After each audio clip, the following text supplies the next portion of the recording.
And my GP referred me to social prescribing because she thought it was very important that I try and get out and meet people and become more active. Okay. Because my health just went down big time. Well, it was very interesting. It was very truthful, and it was an eye-opener, really. She was very helpful, of course, and she did a life cycle questionnaire with me, or to see how things actually were in my life at that time. And if that was when I realised, of course, how bad it actually was, because you don't ask yourself those questions, I was at it was actually the lowest point in my life, really. It's because of the illness that on large amounts of opiates, it's just that you're not thinking properly at all, nowhere near it. You're not able to look after yourself.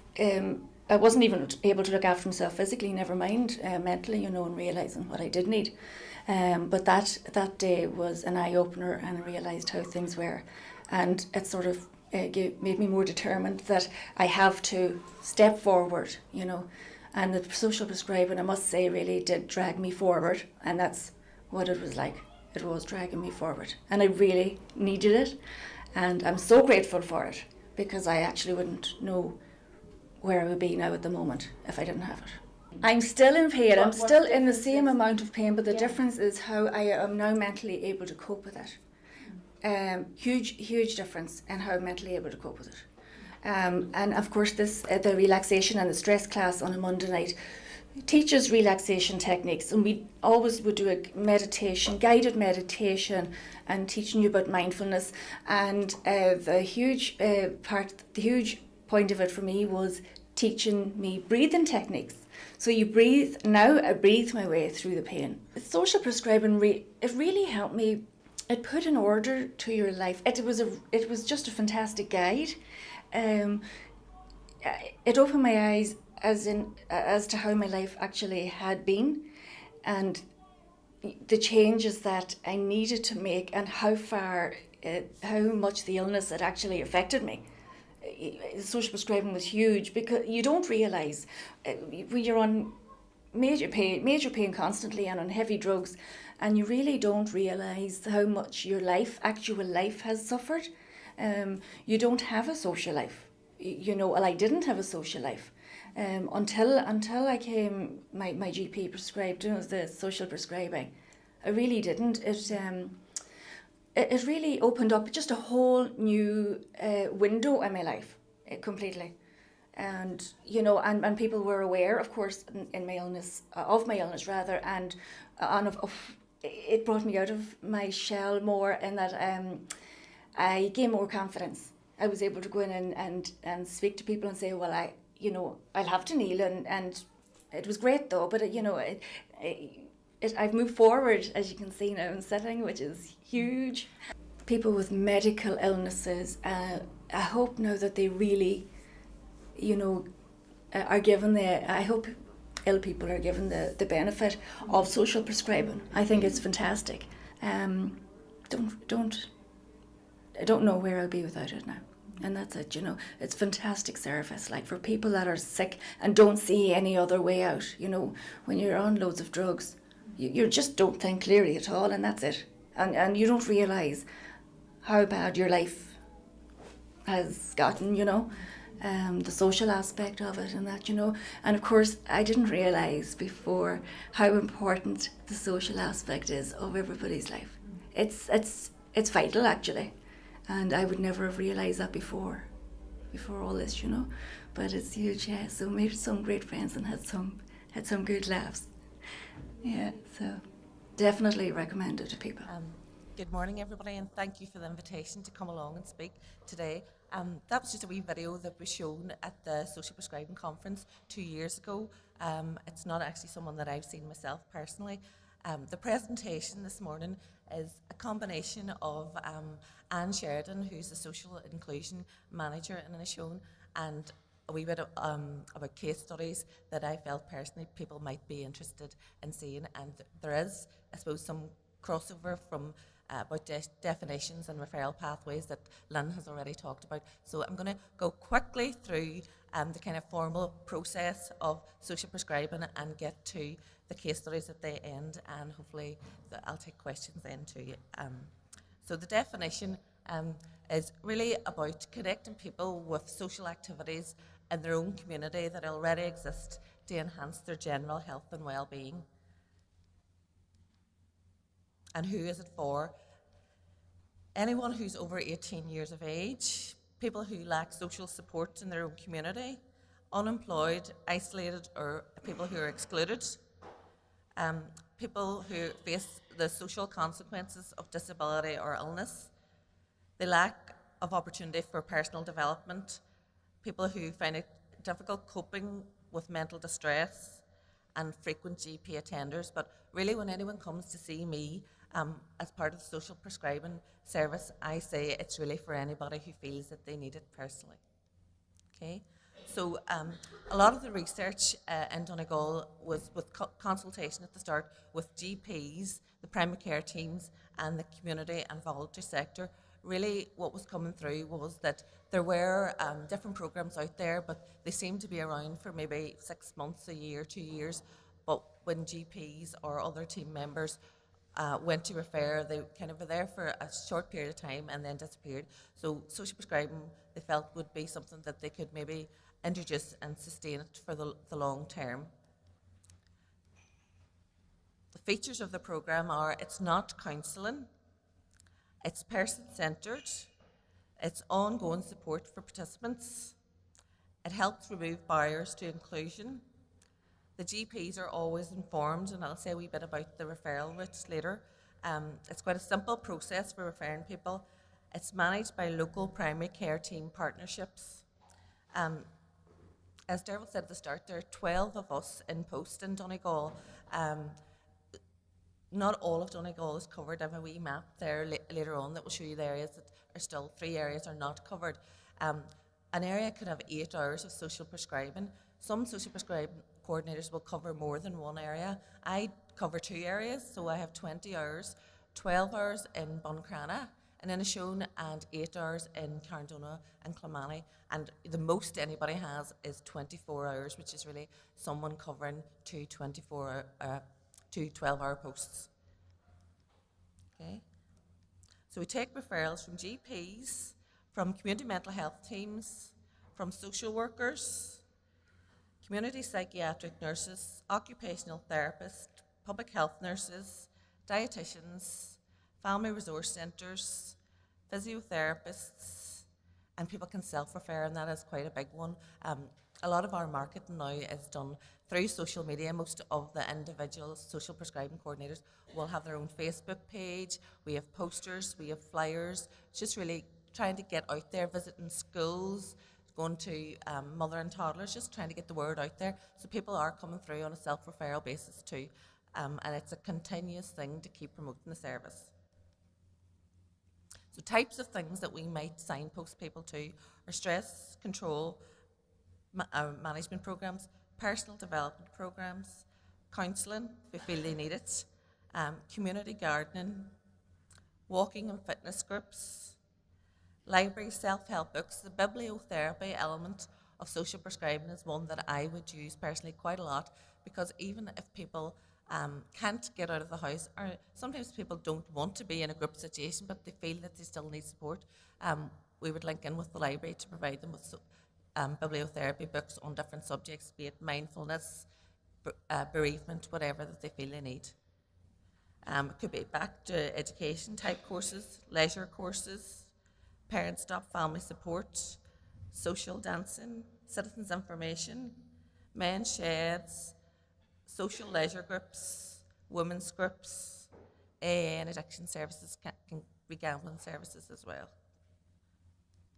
Okay, so the referral process is really, from the primary care team, all we really need to meet up with an individual person to hook them up with the service is a name and a contact number. We have referral forms. Some GPs use them, some physios, OTs use them, But sometimes they'll just send in a wee letter. Sometimes they'll just pick up the phone and they'll signpost people to that. They usually tell them they're going to signpost or ask if it's okay to do so, and then we make the initial contact, usually by phone, to invite them in.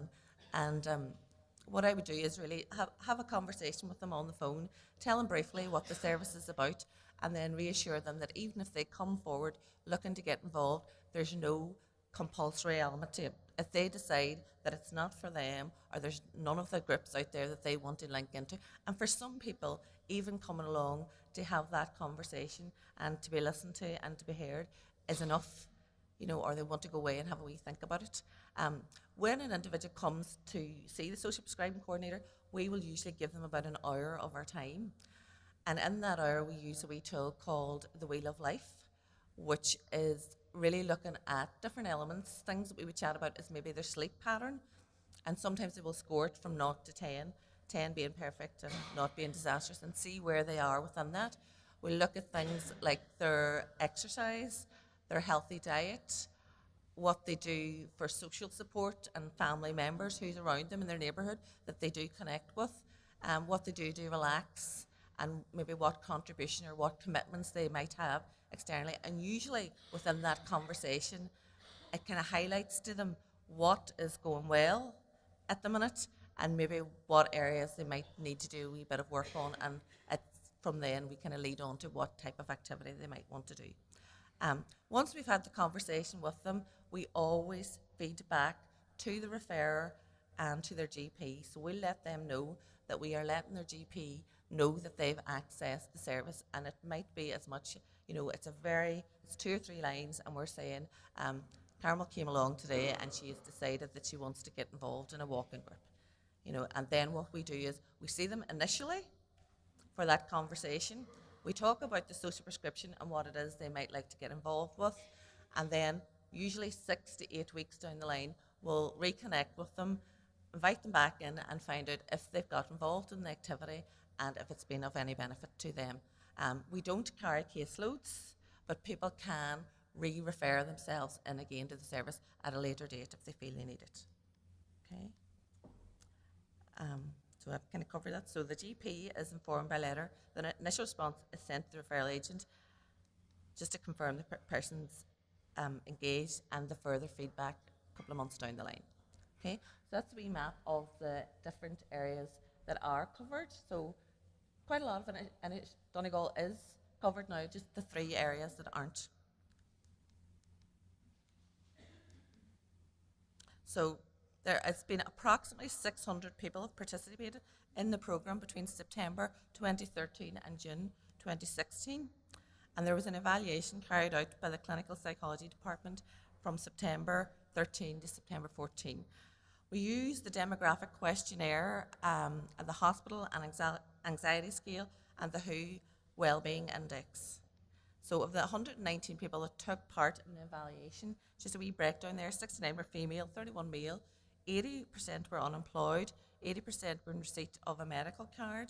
There were 71 scored over the threshold for depression and 82 for anxiety. And on average, participants had maybe 3.6 GP visits in the previous 3 months. So when the evaluation was completed, they said the wellness score increased by 33%, anxiety decreased by 20%, depression score fell by 20%, and the GP reported visits were decreased, and the community involvement was increased. Okay, so as a coordinator, our job is really to build the links with the GPs and the primary care teams, to identify key social activities and supports in the area, to network and promote the service, to meet with people who are referred, and to support people engaged with activities that are identified, and to implement the evaluation processes. Really, when they initially come, we'll use the pre-evaluation form, and then when we meet them again, we'll fill out the post one. And there's a master's student coming on board now for the second round of evaluations. Okay, so social prescribing service, there was an application process, there's expression of interest from the primary care teams, the promotional resources were put out into the community, there's working groups that meet regularly, we have 6 monthly reviews, there's a steering group, which I represent the social prescribing coordinators on that.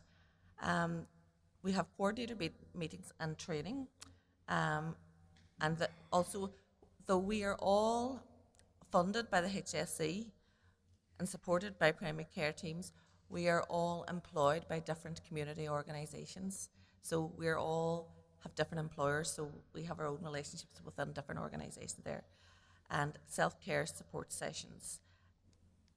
Okay, the funding is, there's 13,000 euros per 12-hour site, and social prescribing coordinators are paid €18 per hour.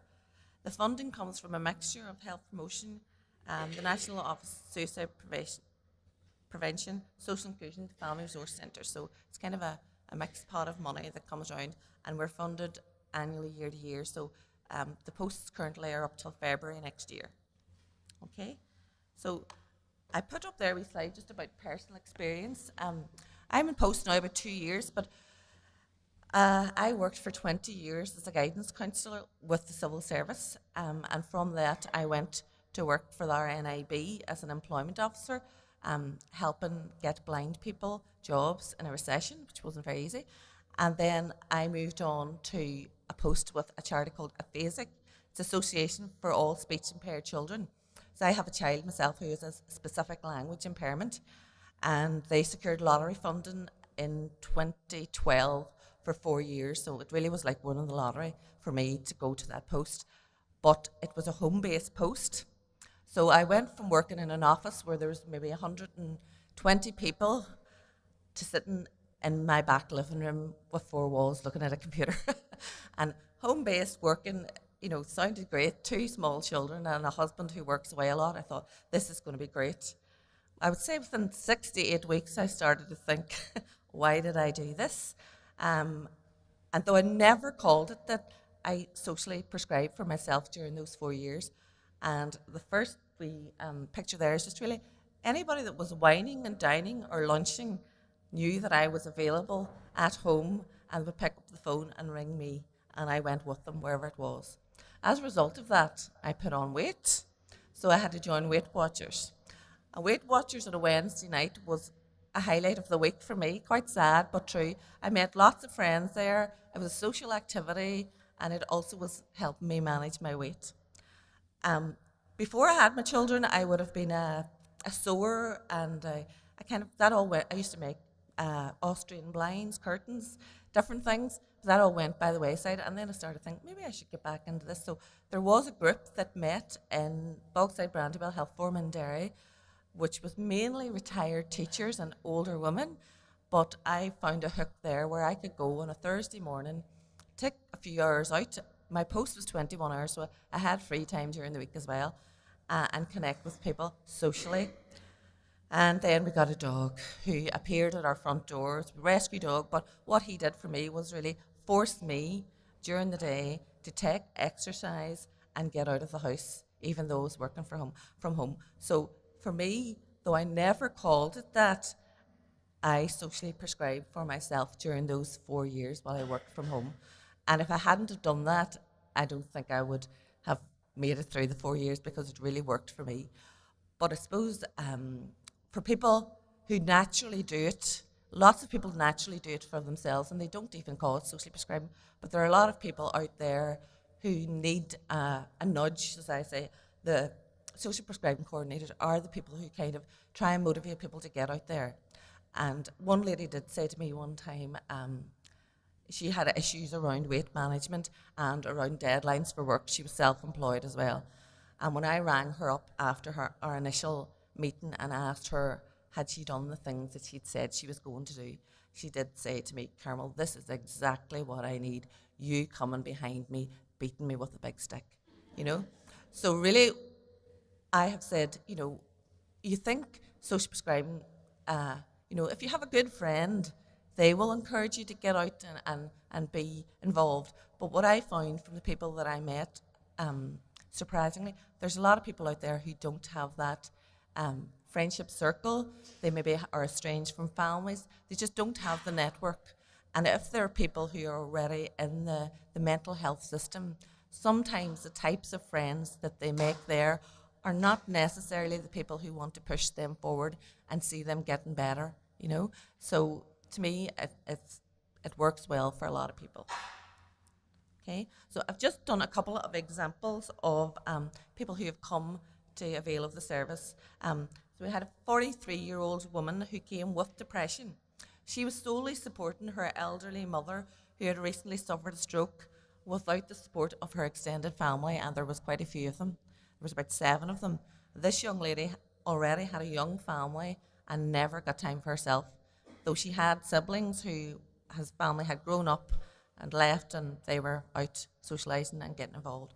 And sometimes, you know, around that conversation with the individual person, you're kind of highlighting to them from an external person's point of view what isn't fair, or encouraging them to have that difficult conversation within their own family to try and make some time for themselves. So this young lady, when she came to me, I felt sometimes when you're in a room with someone who's quite seriously depressed, you can feel it in the room, you can feel it in the air, and she really was somebody that I thought, I don't know if I'm going to crack this, I don't know if she's going to engage, I don't know if she really understands what this is about.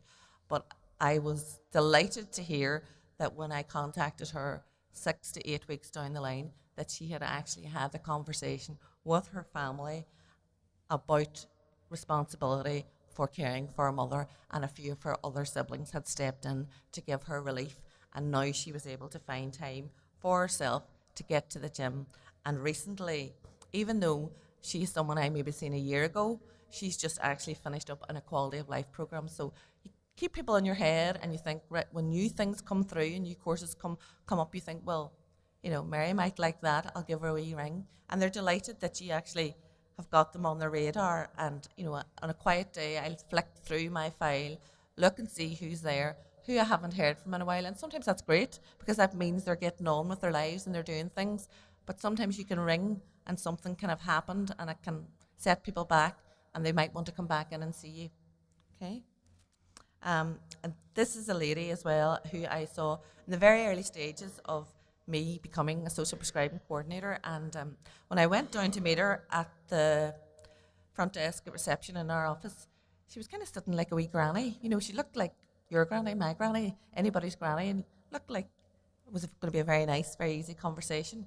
But when she came into the room and she actually started to talk to me, her marriage had broke down fairly recently, and her husband's business had gone into receivership. She was still currently employed as a nurse, but she was at risk, still paying her mortgage, but at risk of losing her home because of the difficulties within the business and that. And as she was sitting telling me her story, and it was just one thing on top of another, on top of another, on top of another, I did think to myself inside my head, it's kind of like the swan. You're sitting there and you look really serene and you're listening and you look really calm, but inside your head you're thinking, oh my God, what am I going to say to this woman today that is going to make her feel any better? And something happened in the room that day that I thought, I don't believe this. When she actually got her story out and she actually felt that she was being heard, she started to formulate a plan herself of how she could get things back on track. And I was really glad, because I didn't know where to start. Okay? So, you know, I think that's the beauty of it. When people are given the opportunity to get things out, to tell their story, they can start to kind of part the waves and start formulating a plan. And for her, it was things like, she did say to me, my self-esteem now, you know, I've no husband, I could lose my house, you know, my job is suffering, you know, my children don't want to know. She had 3 grown-up children. And the thing that she said to me kind of stood out as well, she said, no one wants to listen to me anymore. You know, people were just fed up. So it was a safe space where she could come, tell her story, and then formulate her own plan to make things better. Okay. The USPs for social prescribing, I think, are it's accessible to anyone at no cost to the individual at the point of contact. It's someone to listen to your story. It's non-judgmental, and it provides opportunities for change within your own area. It's about people taking responsibility, and it's a bit like what Lynn said earlier, the control element of it, for their own lives, but they're being supported as they do it and make the changes.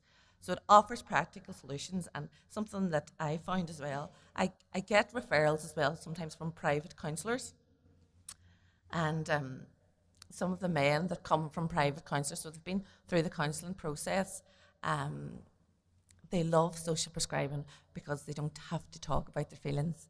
They love the fact that they can go to a yoga class, or they can join the men's shed, or they can do something practical, and it's not about talking. But in saying that, a lot of the men that come to social prescribing, I would say 80% of them, it's issues around grief. And I read something recently in the newspapers, was something like 15% of referrals for psychiatry are about unresolved grief. And there's a lot of it out there, you know, and simple wee things like one of the bibliotherapy is one, you know, I say there's a book on the list called The Courage to Grieve by Judy Tattlebaum. You know, I have mentioned that book, I'd say 50 plus times over the last 2 years. It costs $8.99 if you're buying it on Amazon. It's the cheapest therapy out, because I read that book when I came into the service in relation to an issue around grief myself. My father passed away when I was working from home. And I mean, not all of the book was relevant, but there's definitely wee snippets of information that helped me. And when I passed it on to my sister, I said, read that and see what you think. But I didn't talk to her about the book. She came back and said to me the very same thing that helped me helped her, and I couldn't believe it. You know, so you can read it in your bed, nobody needs to know you're reading it, and it can really help. The other thing about men in Donegal, I don't know if the Donegal man thing, you know, definitely dairy men don't do this. I'm married to a dairy man, and I couldn't see it happening at all. Donegal men are very receptive to counselling, which I was really shocked about. And maybe I just sell it really well, you know, and I tell them I'm not a counsellor, but they're quite happy to talk to me about very personal issues.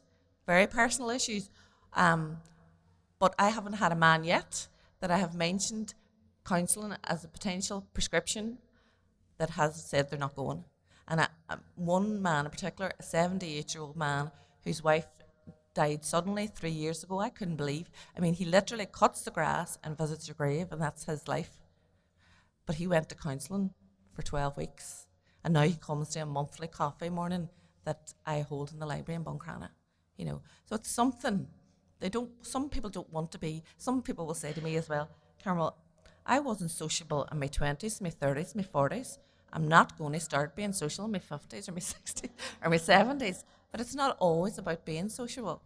Some people, there's courses that are run there that you participate in, and you really, you just have to be in the audience. You just have to be there for the learning. You just have to listen. So it's not always, and there's the books element of it. So it's not always about being in big groups. I mean, me personally, that would be a nightmare for me to be in a group and have to talk about my feelings. But I'm quite happy to do one-to-one stuff. You know, so there's alternatives. Some people love AA. Some people would rather go to the Northlands and get one-to-one counselling. So different strokes for different folks. Okay, there's just I know I've got my 5 minutes now, just to make sure I get out what I want to say. What I wanted to say was that it's a very simple concept that works really well for lots of people, and I think that's what I love about it. And one of the things too, like people will say, I mean, one of the things I missed when I worked from home was laughing. You know, you can't. If I was laughing in the back room on my own and looking at the computer, somebody would have carted me away. But when you're in a work environment, you don't realise how many times a day that you actually get a laugh. And there's some people come to social prescribing and they laugh and they'll say, oh my God, this feels really strange. This is the first time I've laughed in months, you know. And then you say, well, get out there, you know, because there's plenty of opportunities out there.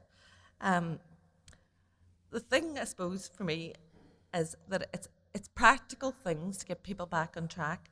I mean, people come to social prescribing, I sometimes say, what they talk about in that room for that hour, it's about messy secrets, about being human. It's about things that they don't want to talk to anybody else about. You know, I could have a woman coming who's maybe had an abortion 20 years ago and she's never told anybody that she's had it. You know, I've had gentlemen come who maybe have lost their only child in a road traffic accident. New mothers who just find it really difficult to kind of get on top of things with new babies. Siblings who have maybe are coming to terms with members of their family who have been sent to prison. Parents who have their children taken away from them and put into care. You know, the children are always looked after. The parents might have not been able to look after them in a practical sense, but they still love their children. But there's nobody there supporting them in the community.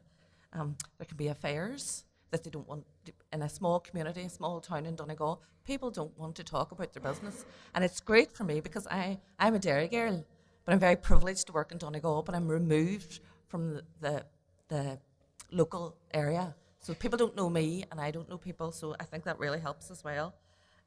People can come because their parents have children with additional needs or just growing old. People are scared of getting old, of being left alone, of maybe, not being looked after, but, people are scared of how they're going to die. They have those types of conversations is what they have in the room, so it's really real for lots of people. And a lot of difficult relationships with children, with parents, fallout from wolves, that can be really difficult as well for people. And they don't want to talk about, they can't talk to their immediate family about it.